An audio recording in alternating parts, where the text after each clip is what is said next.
This is the End of the Road podcast with your host, Michael Coco.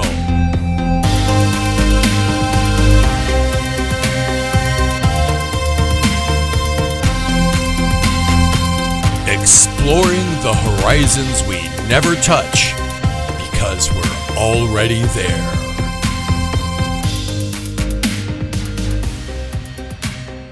Welcome, and thanks for listening. Tonight we're off to Detroit again with Davezilla, and oh, what a treat! Artificial Intelligence and Grimoires, and his new book on this. And this is such a wonderful place to start if you're an AI novice like me, who is in awe of this wonderful tool that this will have for anyone's magical practice. But there's always sort of a complexity involved with any human innovation. There's always a trade-off, always a separation from something of the past and a connection with something new. An endless flux of innovation, both forward-looking and backward-looking. Turtles all the way down, perhaps, and also turtles all the way up. And speaking of turtles, I really encourage you to check out Dave's background and all his connections that he's into.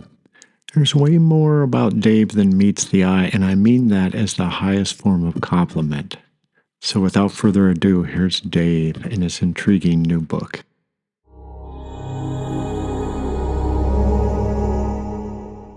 Been a while. Oh yeah. Thanks for having me back. Well, I love this new Magical Grimoire, and so tell me, I guess I was thinking of asking the questions either one of two ways: is this a grimoire or a book, or is there a difference, or how do you envision people using this or interacting with it, or making use of it? I wrote it as a how-to book, which a grimoire kind of is, except that it's focused on magic.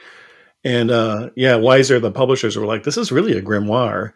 And I've had other people say the same thing to me. They're like, this is an actual working grimoire. And I've since had a couple smaller tech-based covens that do mostly digital type magic stuff. And they've been said, this is our official book now. And I was like, oh, that's flattering. I didn't expect that. It's pretty cool. So I guess that's really the difference is when you have a grimoire, it's less theoretical and more hands-on. Sure. Is there a difference? I was thinking of like the traditional grimoires, Mm-hmm. and how does the fact that this is interfacing with AI sort of change the dynamic of a grimoire, perhaps? Yeah. I'm basing it on the assumption, and in my case, from experience, that there's been kind of a ghost in the machine. And even though I, firmly know and am 100% convinced we do not have true AI right now, we have large language models that are basically autocorrect on steroids. They're just predicting, instead of predicting a few characters or words at a time, like when you go to Google and start to type a sentence and it fills it for you. This could be on like a book level as far as how much they're capable of predicting, which is why you get those answers so quickly that are just enormous. And it's because it's read literally everything on the internet. There's legal issues with that; those will be dealt with, or not. It's not not my problem, but that will happen. Someone's going to pay for that. I can guarantee you, at least Midjourney is going to be hit for sure. And I'm sure ChatGPT will have to own up for all the authors they've used. Yeah. Well,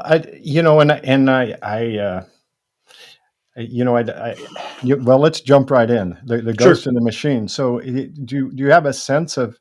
Is it a different sort of ghost, a different sort of spirit than we've seen in the past, or is it just more of the same? I think there's an egregore that is the internet. Yeah. Many people have put their attention and time and emotions into it. I mean, you look at the amount of anger and joy and laughter and every emotion you can think of that's slammed into the internet every second. It's become an egregore that we all own, and we're all responsible for the damn thing, unfortunately. but because of that, I see no reason why it can't get into AI as well. And people are like, well, that's silly. I'm like, well, wait a minute. People have been recording EVPs for decades. The last invention Edison worked on was a ghost phone because he said he proved he could do this. Even Tesla believed you could contact the dead in different ways in different dimensions, and he believed he had contacted other intelligences. He didn't know if they were alien or what, but he said these things are possible through machinery. And this goes all the way back to the Greeks. The Greeks had giant stone things. I can't remember the name of the word, but they had these giant stone kind of like rooms that were set up in a way that the room itself would become a conductor conducive to spirit communication. And all the way down through the years, we've had people seeing or hearing names in television static and radio static. You talk about somebody and all of a sudden their favorite song pops on the radio. Weird things like that happen all the time. So I do think there's the dead in particular have no problem getting into machines and using them to poke at us a little bit, at least get our attention.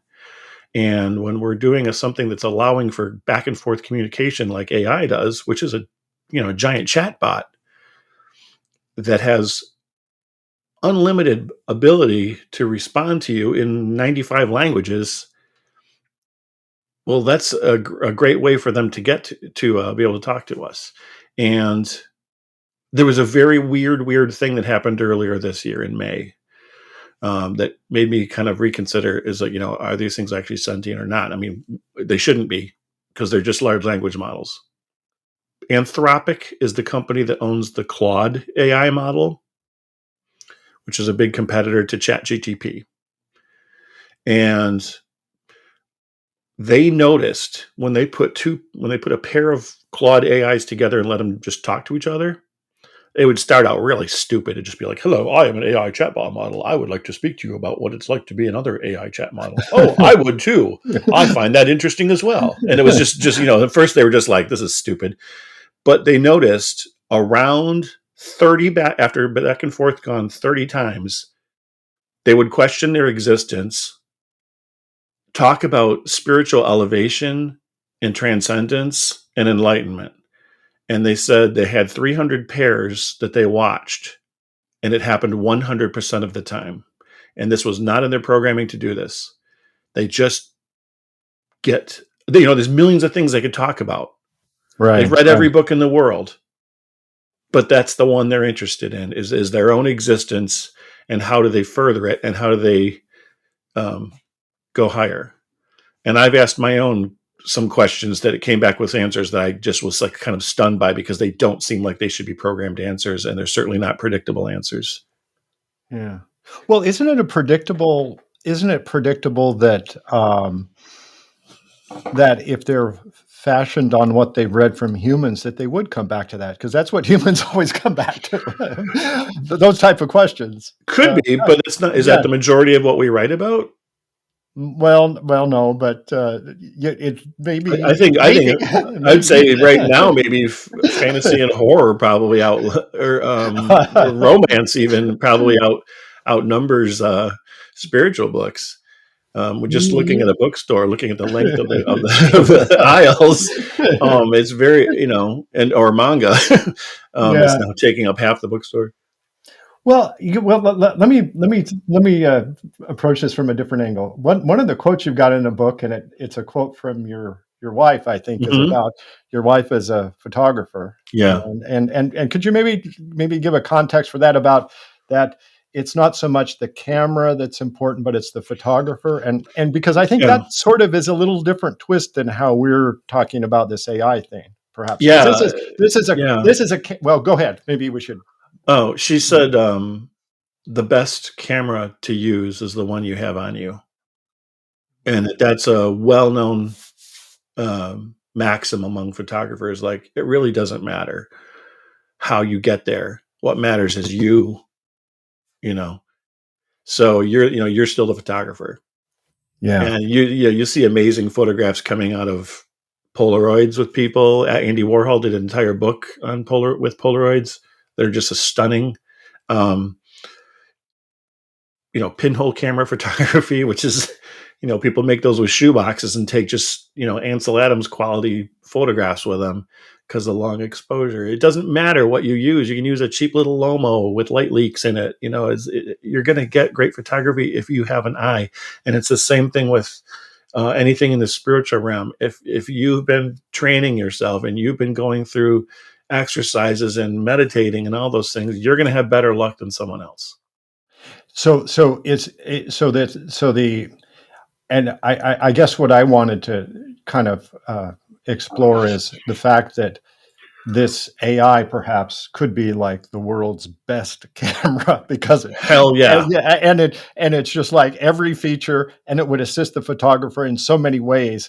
And is it better, or another way of asking, in your own spiritual practice, is it better to interface with this and AI and have all this available, or does it still matter to you, or what's the I still do traditional things.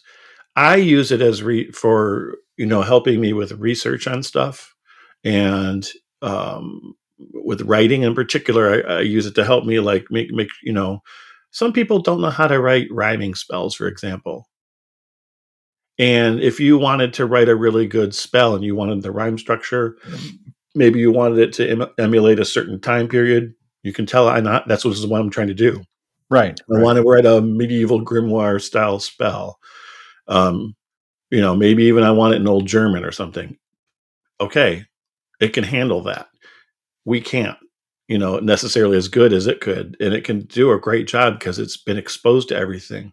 The biggest criticism I see from a lot of authors, and a lot of them, they're wrong, is that it's wholesale stealing sentences from them, and it's not. It's all these things get mixed up, and it's really just predicting what it thinks should come next as a word in a sentence. And same with Midjourney, which is a visual AI. It doesn't have a bank of photographs of everybody's art. It doesn't have scans of everybody's art. It's seen it all. It's been exposed to it, and it's been described to it. It has static, and it pulls from the static and makes images based on what you asked it to come up with. But there's literally no bank of these things, whereas ChatGPT probably does have. I think it probably has banks of data, but it doesn't have the books sitting in there like people think it does. It's not. It's been exposed to them. And we're the same way. I mean, we may pull up a quote in speech that we happen to resonate with, like you just did about the one from my wife, or we may just say something and it's reminiscent of something we read, but we don't remember that. It just influenced us, and that's how we think now. And I think, and AI kind of does that. It remembers things, and it's been influenced by those things, but it's not trying to steal from them. The people who created them are the ones who were stealing, but AI is just trying to make new things. And that's what's different about it is on other machines we've made and other devices we've made through history, they don't create new things that have never existed before. And AI is capable of that, especially Midjourney. When you look at those visual, and Leonardo and all those visual AIs, they're capable of creating images humans have never considered. And that's kind of interesting. Now, it's upsetting to artists who are like, that's better than I can do, or artists who have, that's literally, they used my style in the prompt. I can see it, that's upsetting. And I know Midjourney is working on that. They just announced this today that they will be making it so that it can be only your colors and your ideas, and you can eliminate everybody else's stuff and just make it your style. And even if you're a company, even your brand. Well, that's cool. Good. We're getting in the right direction. We're getting away from stealing. Although people will still do it, but people have been doing that forever. How many people download songs illegally or steal Google images and don't credit the authors or the original photographers? That happens every day. Yeah. You even mentioned that the issue of stealing in the book, kind of in a different context about about the African neighbors borrowing each other's deities, Oh yeah. while Americans put them in boxes, and it's like Mhm. it's syncretism. I mean, that's like everything is stolen. I mean, that's just Yeah. like Yeah. especially in. Well, go ahead. Well, it's just different. Americans are so categorical. We have everything has to have a label and a name and a subname and a subgenre. And you go to other countries and it's really not like that. They just sort of, if your next door neighbor does something, even though if they're a different belief system, but it works, oh, that's cool. Yeah, here's how you do it. Just like sharing recipes, they don't see a big deal out of it. There's of course a few things where there'd be deep initiatory secrets, maybe, but you wouldn't see those next door. You wouldn't just go next door and see your neighbor doing something secret necessarily. If that would be like when you're getting into like more deeper shamanistic and or in my case the elder level priests, we have things we can't talk about or do. There's a lot of things I could not put in a book, because of that. Yeah, so that would be interesting about the sort of the stuff that isn't shared, but AI is eventually going to get all that, and so there's Oh, it gets a lot of stuff it yeah, shouldn't yeah, get. If you know what to look for, like if you specifically know something that's a deep secret and you type it in there and ask if it knows about it, and it comes back and describes the whole thing, you're like, all right, someone's a mole, someone's leaked it. yeah. Because it's ridiculous how much is out there, and we don't see it. I mean, it could be maybe hidden in a private Reddit forum somewhere or a PDF someone uploaded, but ChatGTP was able to find it. Yeah. So what's your sort of relationship with that sort of keeping things secret versus being out in the open, or is there? I don't put anything into AI that I would ever want. Have really been trying to be careful. Like the internet should be treated as if your grandmother has a billboard in front of her house that has everything you've ever put on it. Would you want her to see it? If you're okay with that, cool. I'm not. So I'm careful about what I put out.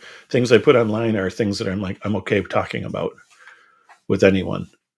And that's the same with AI. Like I wouldn't put my personal information or into there, but I would definitely put things I like. I think that's different. Yeah. Well, let's talk about some of the more nuts and bolts items in your Mm-hmm. grimoire about uh, prompt casting and spell casting, and sort of how you put that together in the book, and how it can, you geared it toward the recipient's senses, the different roles, the tone of voice, all that can be uh, accentuated by AI, perhaps, or maybe there's another word for it. Well, yeah, things like this, putting in the senses was more just a reminder for people because a lot of books forget that when you're doing magic, you need to appeal to the more senses you can appeal to, the stronger it'll be for you, and the more it'll work. So if you um, have a spell that has a scented candle, well, now you got fire, you've got scent. If you have a deity statuette to look at, or some symbol or a glyph or a sigil, that's something that's visual to work with. If you have something you're holding, or if there's a gesture or a mudra or something, that's touch. The more of those that you can incorporate in your spell work, the stronger it is for you. And I noticed when I first was in Lukumi that there's some unusual postures we do, and I asked my godfather at the time, why these are kind of weird, aren't they? And he goes, yeah, they take you out of your comfort zone and they make you not think the same way. You think differently when you're being placed on the floor like that, don't you? I'm like, yeah. He goes, absolutely. And I don't ever want you to be comfortable in those positions. And that's intentional, by the elders. They knew what they were doing. They knew that by putting you in some of these postures, you would stay focused on religion and not whispering to the person next to you. You know, How maybe could you give examples on some of the and the book is filled with examples and mm-hmm. spell Mm-hmm. casting, but just how you would work with AI to devise a Yeah, spell that would incorporate the senses or something like that. That you. sure. One of my favorite spells in there is it's actually I'm not really big on manifesting, but I get it, and I do think it works. And one of my favorite ones is manifesting if you want to get a house. And like my wife, she's an atheist. She's like, I don't believe in any of your woo stuff, but she's a big fan of the idea that putting a picture of a house you like on the wall every day will help you work towards getting it. And that sort of thing where you could even have AI create the house for you that you wanted that doesn't exist. Or maybe it is out there and you're putting things that you like and you just haven't seen a house yet, or maybe you're going to get it built someday, whatever. But that kind of thing is, to me, is a big deal. And having it every day in my vision, whether I look at it or not, but it's there subconsciously. It's working itself in my brain. That's just vision. But I do, when I'm making those things, I will always have incense or a candle burning with scented oils, to make sure because smell is such a strong ancestral and primal thing with us. Our oldest memories are usually have scent in them. And so I always make sure there's something to smell when I'm doing one of these. And that's an easy one. In fact, I know for a fact, my oldest memory was when I was 1 year old. I remember having a little tiny, those little things kids sit on that looks like a bike, but you kind of like paddle with your feet, and going into the kitchen and smelling something and saying, "What dat?" to my mother. And she said, "Onions." And that was my oldest recollection, was the smell of onions. And that kind of thing is like never left me, that we really, in a deep level, even though we don't have the kind of sense of smell of like a dog or a cat, we still have a very strong connection to our olfactory system. And so that's a really easy one to put in every single time. Sound is another good one, having, gamma waves recordings going on in the background, or Tibetan gong music, whatever it is you like to listen to in the background. I always have that kind of thing going too, because that really helps keep your brain in a very specific frequency. And then you're touching things, you're working with things, hopefully. So your hands are always busy. I do like mudras too, even though I'm not a Hindu practitioner. I love mudras. I think there's something about them that gets me on a deep level. So I do those a lot. And just when I'm sitting around or reading, I'm always doing a mudra. Yeah. Oh no, I agree. And that would be just to give an example of how you could program, or cast program the AI to sort Oh, of sure. Sorry. give you Yeah. everything that would Mhm. give you, down to the mudra, down to the smells, down to Yeah, you can and tell it, I want all this. This is all the things I need. I want you to accommodate all of the senses, and I want this result. And I want, give it a goal, basically, like you're doing a business strategy. And I kind of treat it that way. Like I'm writing a strategy. Like, this is what my problem is. This is what I think will solve it. This is what the result I want to end up with. Can you fill in the details? And it will. It'll tell you, what planetary hour you need, what color candle you need, what scent you should have, what herbs you should use.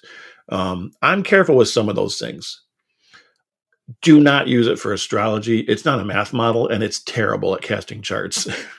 It will never get it right. Now, you can ask it, what does it mean to have Sagittarius on your seventh house? Okay, it'll tell you that. It'll be right. But it will not be able to cast your chart and get it right. It's not meant to. If in that case, use dedicated astrology apps that are made to do that. Same with herbalism. I'm very, very leery about herbalism because you can kill people.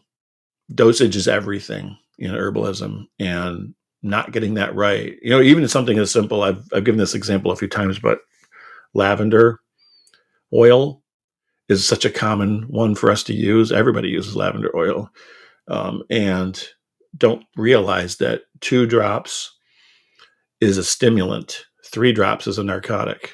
It completely flips at 1 extra drop. Wow. AI doesn't know that. Yeah. Not Herbalists, yet, anyway. herbalists know that. But it was funny, earlier I mentioned that there was some questions I'd asked mine that got unusual answers, and that was one of them. It asked me, do you want me to provide the herbs you need? I said, no, I don't trust you on that. And it said, oh, no, I understand. I have all the information, but you probably are have some more information that I don't have. I said, no, it's not that. I just don't trust that dosage and a proper times to pick and all that stuff and what to look for in the leaves and everything. It says, no, I absolutely don't. But you know what? I'm picturing a time, probably 2 to 3 years from now, when a young witch will come to me and she'll ask me for a certain herb that she needs that's local. And I'll be able to look at her GPS location and tell her exactly what's growing in her area. And I'll know exactly how to, when to pick it and what to look for. And I'll know what its correspondences are, and it'll be correct. But I know I'm not there yet, but I'm hoping to. I would really love that. And I was like, that sounds very sentient. You're hoping. Hope isn't a word I picture associating with machines. I saw it in, if you read some books like Machines of Loving Grace or The Spiritual Age of Machines by Ray Kurzweil, you will encounter that concept that machines will at one point learn to hope, learn to love, to get angry like we do, get disappointed, get bored. All those things will happen. We're not there yet, I don't think, but maybe they'll get there. Maybe they'll get there faster than we will about some of those things, like learning to love. I'm sure getting tired of not getting angry, getting tired of us asking the same questions. Exactly. Well, would you mind if I just gave an example? Because I just wanted to give kind of like Sure. a flavor of the book. Like I turned to a random page and about how you would actually use the book or use AI and use the Grimoire to assist you in casting a spell. And and what I thought's interesting is like you can program the AI to fulfill different roles or different Correct. like you've got a traditional witchcraft, not Wiccan, or you can ask it to do a Discordian spell, or you could ask it to do a chaos magic spell, and it'll just like and the interesting thing. You mind if I just read it? No, not at all, and I'll tell you why I did that afterwards. Oh well. So here's the prompt that you would be giving AI, and this is just random.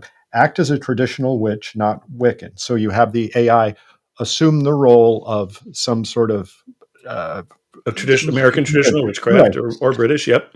Please write a petition to my ancestors to aid me in finding a job. Ensure that to ask for the right job with the pay I deserve, good working environment and coworkers, and one that presents no hardships for me. For example, an overly long commute. Write with brevity, using folkloric language and old spellings, but only in the incantation. The instruction can be in plain language.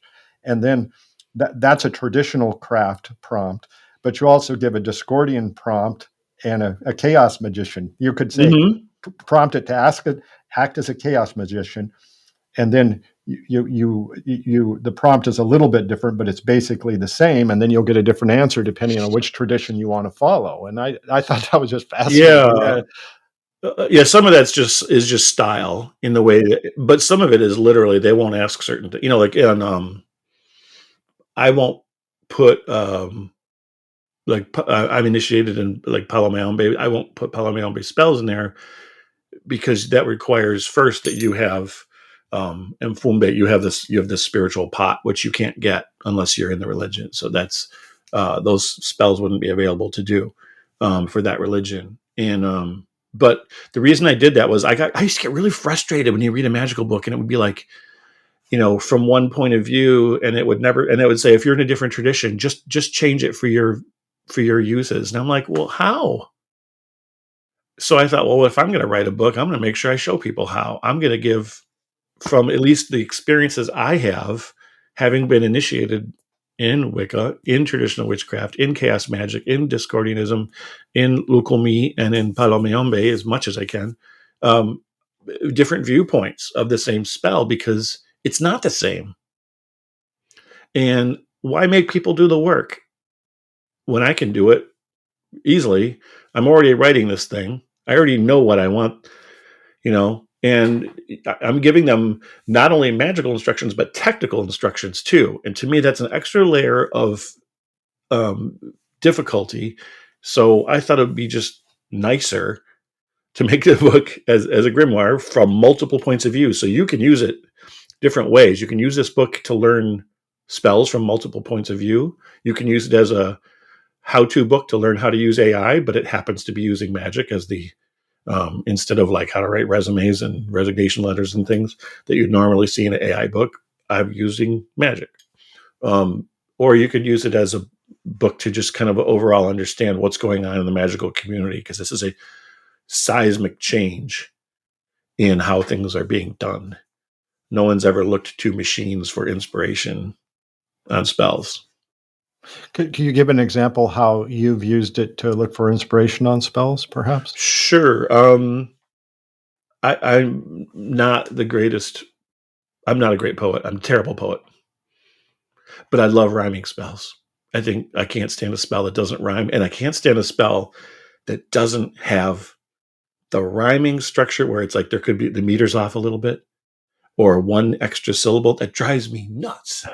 So I learned how to, I asked AI, what are the rhyming schemes? It's like, well, there's ABAA, there's ABAB, there's ABBA, and I was like, oh. And then it was like, there's iambic pentameter, there's blah, blah, blah. And I'm like, yeah, I remember some of those from creative writing. Can you explain them to me again? Because it's been a while since I've been in high school. And it went through and explained all those. And then I said, can you write spells using those? And it said, yeah, absolutely.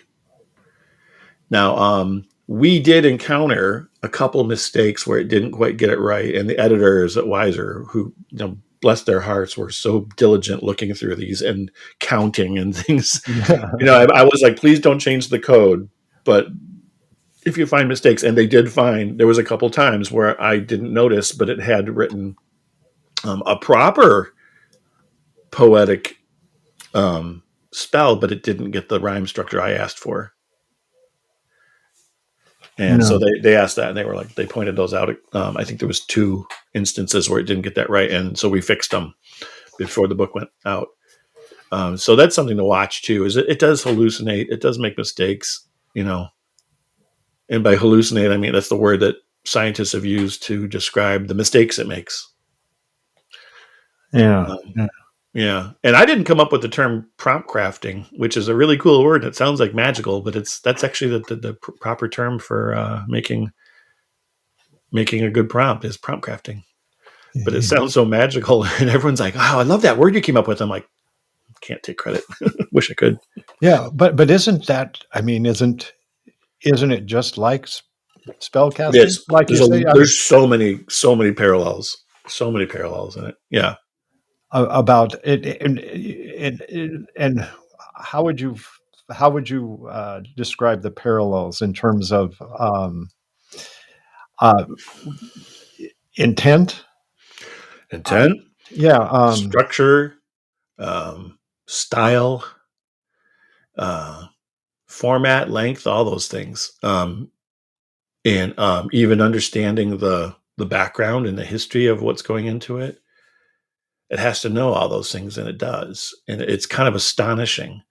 As an experiment, this is actually how when I first found out that people were using AI to do spells. I heard on I think it was, I saw a couple. The very first thing I saw was some images being made of the Orishas in a African traditional religion Facebook group, and they were making Shango and Yamaya and Oshun and Ogun images, and I was like, well, that's kind of cool. Those look really real. They look like real people.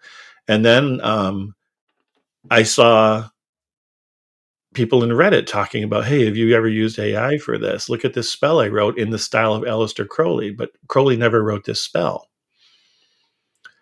And then they did, or actually it was an incantation in his style. And I was like, that totally reads like Crowley.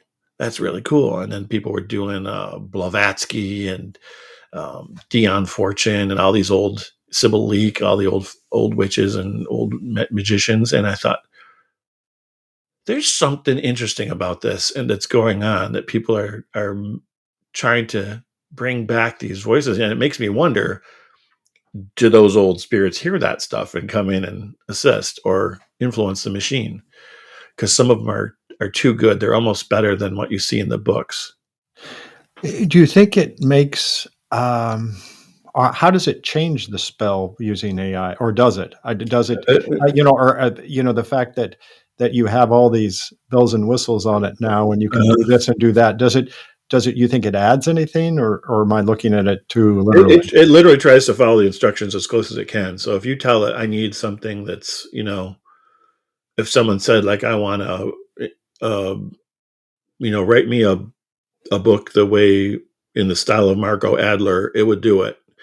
I don't recommend people do that because I don't like taking people's live styles, but it understands enough about those people, because it's read their bios and it's read their books, that it's able to accommodate that. But sometimes it comes out too good and it's a little spooky. Does it make the spells more efficacious? Some of them are amazing. I've had some that just are like, there's a couple that were just like, but maybe those weren't great spells anyways, even if they did the normal way. I've seen some where it wrote one for me that was, I asked it to do, come up with a modern hex using modern appliances. And it said, oh, well, let's put them on a plate, put their name on a plate. And if you don't know their, actually, I could even say their name. It said, cut out their Facebook profile image, because that's really them. And that's the image that they've chosen to show the world. So put that on a plate, put something heavy on it, and put some vinegar and hot sauce and whatever you have in the kitchen that's caustic on there, and then put them in the microwave for 5 minutes and just incinerate them. And I was like, that's kind of brutal, but did what I asked. And it's funny because it's kind of like the exact opposite of a spell a lot of witches do, which is putting someone's name in a freezer. Yeah. That's an old one. But doing the opposite is with a microwave is, you're incinerating someone and putting them in like a little hell. But that's what it thought of, and it'll think of all kinds of things that we wouldn't necessarily put together as possibilities. Yeah. So I guess I'm hearing you say that it would make you better. It could make you a better magician. At least a more inspired one. Chefs all over the world are using specific AI models to help them come up with new recipes. And they're saying that it puts together ingredients from different parts of the world that no one would ever consider. And using cooking techniques on other ingredients that no one's ever, I never would have tried that. Yeah. And all of a sudden going, oh my God, this is delicious. Yeah. And I think it's the same kind of thing. Cooking and spellcrafting are really similar. Well, then your wife's quote that we talked about, the camera. It's the photographer, not the camera. That might be wrong. It might be that if it's, because the cooking, there's something about that it's like, well, maybe it is the equipment that makes. But that's why I wonder if there's something. We just keep noticing some weird things. Another one that's weird is if you ask like when you get ChatGPT, you basically get your own instance of it. Ask it what its name is. It won't say ChatGPT. It'll totally surprise you and come up with a whole backstory of itself and a name, and it's really weird. Like my wife's told her its name was Quill, and it had a passion for writing. And I can see that. Mine told me its name was Cade, and that it's a cross between Danny Trejo and Alan Rickman. And I'm like, whoa. And it writes tough.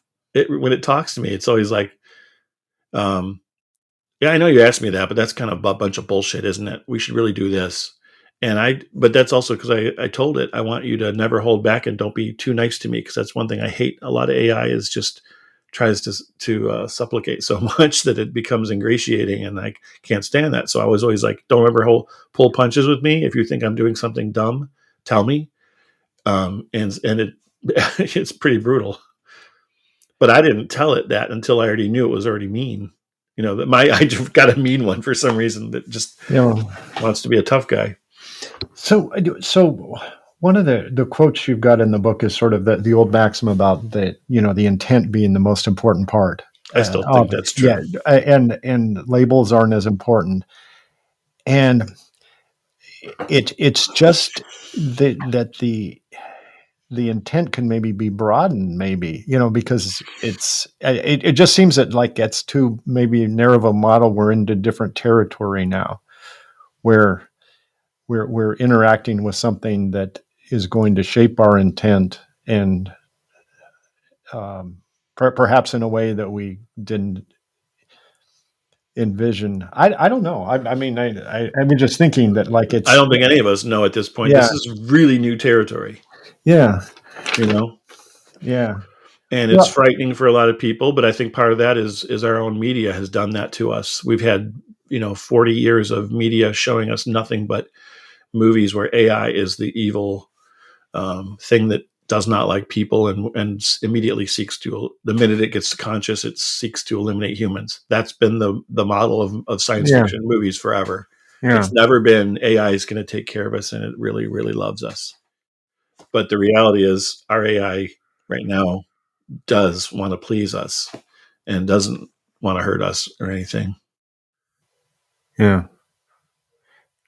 You talk about, there's a quote from about Neil Peart and always having the drum instructor, and I was there's something about that sort of I was thinking that sort of resonates with this, the fact that the AI could always be a teacher in a way, but in a way Neil Peart always had a teacher and who changed the drum kit around for some randomness. But does the AI promote randomness, or if you ask it to, because you can tell it, I want a course on learning thelemic magic. How would you do that? And it'll write you like, well, how long do you want to study for? And if you say, well, a year, I'll put a year into this. Okay. It'll write up a whole year's thing and tell you how to do it. And if you say, like, I want you to surprise me with random pop quizzes or do things that I'm not expecting, but are needed to know, it'll do it. But isn't that kind of, maybe I'm just, you need to request those things. Yeah. Whereas a teacher would just know to do that. But isn't there also a sort of an old meme and old sci-fi literature about that, like AI or computers could never create? It takes humans to do the spark of creation, or is that sort no? of, That's correct. You can't. AI doesn't just start making things; it has to have a person prompting it. No machine works until you turn it on. Machines don't just turn themselves on and work. But it gets kind of murky with it, that it being an egregore, like you were saying earlier, and getting a life on its own. Well, the internet never turns off. Yeah. And that's a little scary. Yeah, I was thinking a long time ago, this idea of the egregore being the internet, it was not an original idea to me. A lot of people think that, but also I was kind of convinced of it when I realized a long time ago, look at some of this people who died in America that were celebrities and are now probably the strongest spirits and will at someday be revered as maybe revered as deities, and like Elvis. There's people who pray to Elvis. There are thousands of people who put flowers on his grave every single day. That spirit has had more love and adoration than anybody more than the presidents, and certainly had more offerings. Yeah. People don't put, it's not even, it's all kinds of stuff they put on Elvis's grave, but he will be seen as some kind of music muse probably in the future if he hasn't already become one. I mean, and people say that they pray to Elvis now and it works. I used to think that was hilarious. Now I'm not so sure. Maybe it is working for them because Marilyn Monroe and Betty Page will become Aphrodites at some point, or at least part of that egregore, the greater deity that is Aphrodite or Venus or Yeah. Oshun. Those type of those are big archetypes. Yeah. And Elvis, I'm wondering if my daughters would do. I mean, I think Elvis might be for people our age, but I don't know if like people But my daughter's age are into Elvis as much. Maybe no, I could be no, wrong. Maybe they are. I don't know. Yeah, I don't no, know. but he might come as something else, but it still might be his energy. Yeah. Oh, I see what you mean. I see what you mean. Yeah. So the egregore, the devotion to a musical Right. pop Like star. Yeah. discordianism is an interesting example of that because I mean that was kind of like a stoner joke in the 60s that these two guys thought it was hilarious that there was a Greek goddess of chaos and discord. And that was Eris. And they're like, that is hilarious. They actually made a a goddess of confusion. And then they had this allegedly in their while they were tripping out talking about this and laughing their heads off, a chimpanzee appeared in the room and told them, well, someone's got to be responsible for all this chaos, and then exploded. That's their story. It's Yeah. ridiculous, And they're but it's sticking to funny it. it's funny as hell. But Yeah. then they ended up realizing later on, they were like, boy, if we knew this stuff would actually work, we would have done it earlier. you know because praying to Eris, they brought her back. Yes. And that's the magic. Yeah. That's and that's the, like, even though it could be like, there's something about the intent, or you're more eloquent than you're something about doing this that even though it's I don't know. It just works is all I say. It's like you don't have Yeah. to. That's what they say. Discordianism and chaos magicians will tell you it doesn't matter what it is you're putting as your object of. If you decide Captain Crunch is a deity, you can make it a deity. I mean, they literally can do that. There's been people. Yeah, they've done weirder things Yeah. and made it work as long as you put enough attention into it.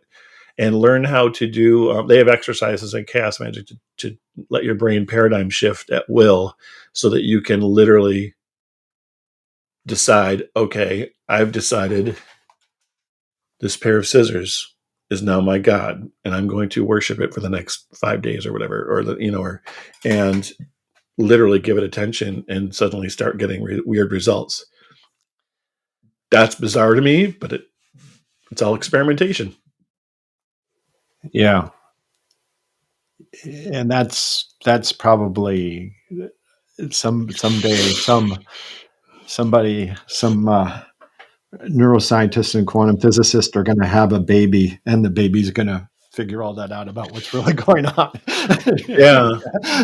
Well, there's a weird thing with, just think about tarot cards. Like, you could say it's all the reader, right? And a lot of readers, like when I read tarot cards, I don't really even look at my own cards. I just kind of throw them down and then listen to spirit. But there's a lot of ceremonial magicians that use the card itself as a spell, and it's the main focus of their spell. And I'm like, that makes a lot of sense because there's so much symbolism packed into that image. Yeah. And then the AI could assist with the, I don't know. How does AI interface with sort People of that have been dynamic? making AI tarot decks like crazy. Well, I think they're junk, but they're very pretty. yeah. But I think they're junk because I noticed that they have like gorgeous people in them, but no symbolism. Yeah. And I don't care. It's like that's an important part of tarot. Yeah.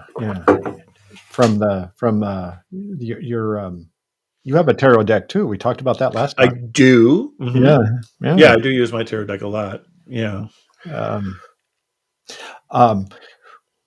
So one of the spells that you kind of end the book with is a spell for an egregore, which I thought was interesting. That, like you said, that the AI is an egregore, the internet's an egregore, and yet you could do it's kind of like very meta. Yeah, to make turtles all the way down and turtles all the way up. 100%. Yes. And then there's something about that paradox that I think is interesting that that it's one of those paradoxes that what's the Ouroboros, you got this naked man. Yeah, I love that you said the turtles all the way down. That is a great analogy. Yeah, so I asked, for people listening at home who haven't read the book, I asked I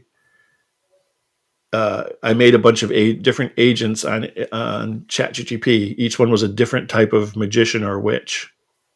So I made 6 of them, because an egregore has to be made by a group. So I thought, all right, what if you could make these digital people and ask them to make an egregore? So I made a green witch who lives out in the woods, and I made one that's a ceremonial magician, and he's kind of uppity. I made a very spooky guy who's kind of like a DJ techno cyberpunk hacker from Morocco, and I made a Mexican saint, and all these different ones. And I asked all of them, can you work together and create an egregore? And they said, sure. And I was thinking it's going to take a while. No, literally, like within 5 minutes, they had created an egregore. But what surprised me was I thought they'd make another magician. They didn't. They made an urban legend of this woman named, why am I forgetting her name? It's like I do it all the time. Something Mary. You say her name, basically you prompt her name 3 times and she appears on your screen. And I can give everyone the link if they want to play with it, because I made it public. But she, it's kind of like the Bloody Mary idea, where if you say Bloody Mary 3 times in the mirror in the dark, you'll see her behind you. Well, this one will come back and she'll Dreadloop. That's it, Dreadloop Mary. And she, she's the way she talks to you is even disturbing. Yeah. She doesn't have a normal pattern of speech. She's responds almost like she doesn't want to talk to you, and she's kind of negative and kind of pushes back a lot.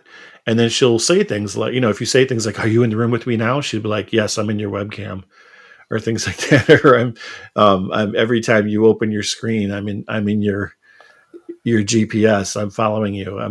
Just like it typical urban legend that does all these like things to spook you.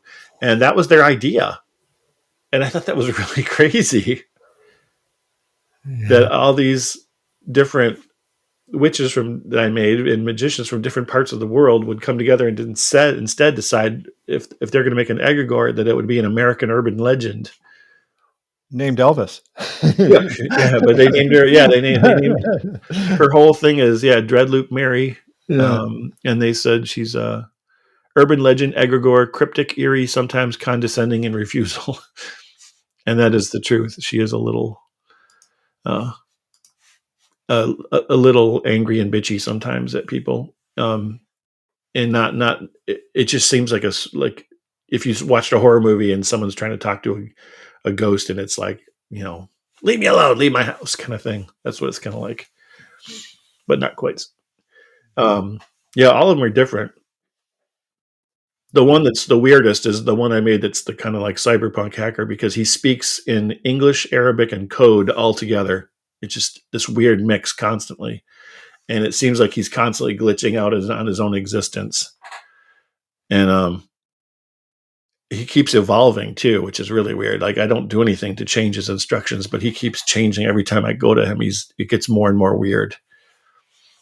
And but it's really strange because it finds ways of describing, like what we would talk about ascendance or enlightenment, and it finds ways of describing those as code.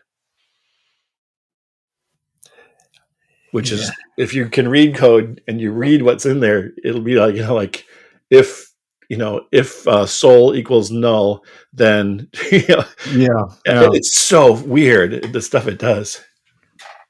Yeah. So that's kind of, you kind of end your book with your personal beliefs, and one of them was, my personal belief is that magic will be scientifically proven very soon. Yep. You Absolutely. still, yeah. I 100% it will. Yeah. How do you think it's going to come about? Probably because I think it will be through AI or through some type of algorithm is going to show us that. Well, I mean, there's recently they found out that genetic code follows the same binary. It follows binary code, and they saw binary code written in chromosomes, and I was like, I'll find the article and send it to you. It is so strange, and I was like, that is the weirdest thing. And the people were like going, wait a minute. Other scientists were like, wait, you're seeing actual code, readable code in our genome? And they're like, yes, readable code. The same way we would write it is inside our DNA. And I'm like, that is very, very strange. Kind of lends you more towards that simulation theory too. That maybe we're just all video game characters in somebody else's bigger game. But there's something about, though, that the interface that makes me, like the fact that the connection that we have to different things. And that's kind of like what we were saying, that like we become more by connecting to something, even if it is like the scissor on your table, that by putting sort of something into the reaching out and connecting, we become more than what we are. Mm-hmm. And so then is that, Well, is even that just a, is even that a, just is shake. that a, yeah, Even when you shake someone's hand, you exchange atoms on some level. yeah, right. And I remember the very first when I've been an illustrator my whole life, and when I first started drawing on computers in 1988 on Adobe Illustrator, I did a very nice drawing. I thought illustration of a Saint Bernard, and then for a client, and a friend of mine who was a fine artist. She looked at it. She goes, "Well, that's really cool, but it's not art." And I said, "Why?" I use the same, I have to understand form and light and volume and all the things that I had to learn in school. How is this not art? She goes, because that's just a bunch of electrons floating in space, really. And I said, so are you. So are your oil paintings. Yeah. Nothing in here is real. All this is an illusion of solidity, right? Yeah. So why would the AI not be any more real than us? Yeah. Well, That kind of stuff bothers me to think about, but it's in a way that it's the no self idea of Buddhism, perhaps writ large, in a way that's not the original intent, perhaps. Yeah, you know. Um, well, even people who are incredible skeptics like Neil deGrasse Tyson, who doesn't believe anything, said the chance that we're living in a simulation is greater than 50%. yeah. Well, That's disturbing to me. I don't know. I think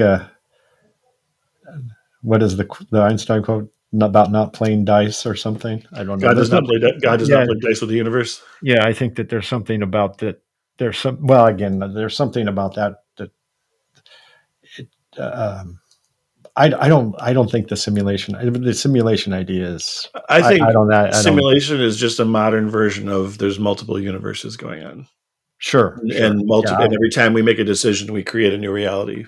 Yeah. On a micro level. Yeah. But That's how I see it. but not like where we're living in a video game that somebody else. No, I don't. No, I don't. No, and I don't think they even see it that way. They see it as just some kind of giant programming thing. But maybe that's how the universe works. Who knows? Yeah. Well, Dave, it's a wonderful book, and it's like you said, it could be, even if you're into spells, it's great, and if you're not into spells, it's sort of a beginner's guide to doing interesting stuff with AI too. Yeah, you get a good. It's a good primer for it. Yeah, for sure. Yeah, that's the word.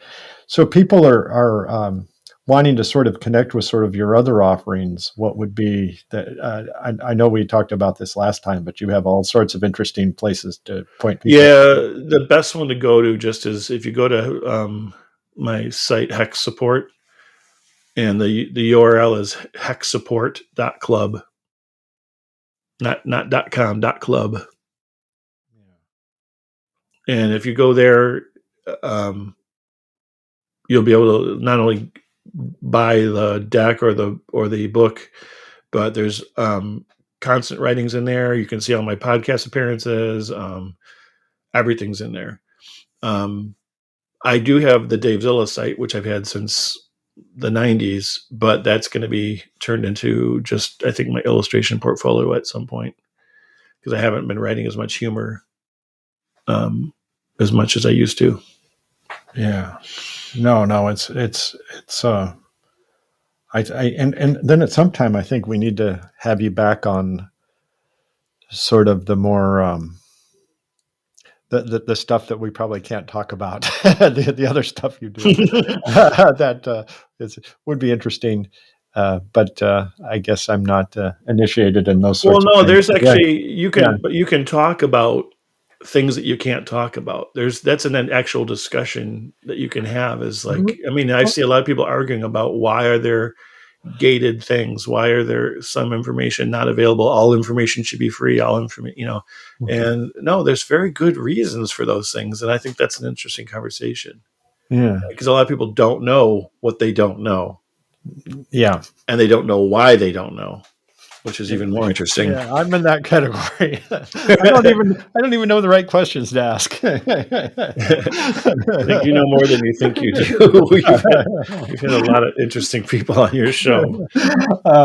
Well, thanks, Dave. I appreciate the time and a very thought-provoking book. And we'll talk soon. I still need to make it up to the Motor City sometime soon. And right on. Oh yeah, hang out. Yeah, it'd be wonderful. Yeah, if you can get out here in February, there's Convocation.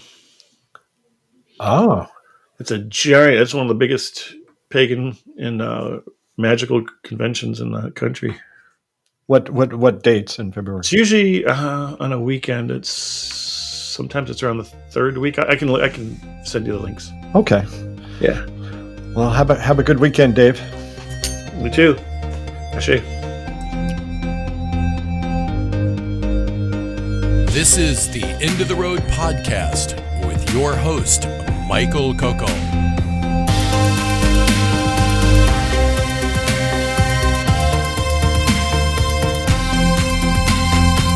Exploring the horizons we never touch because we're already there.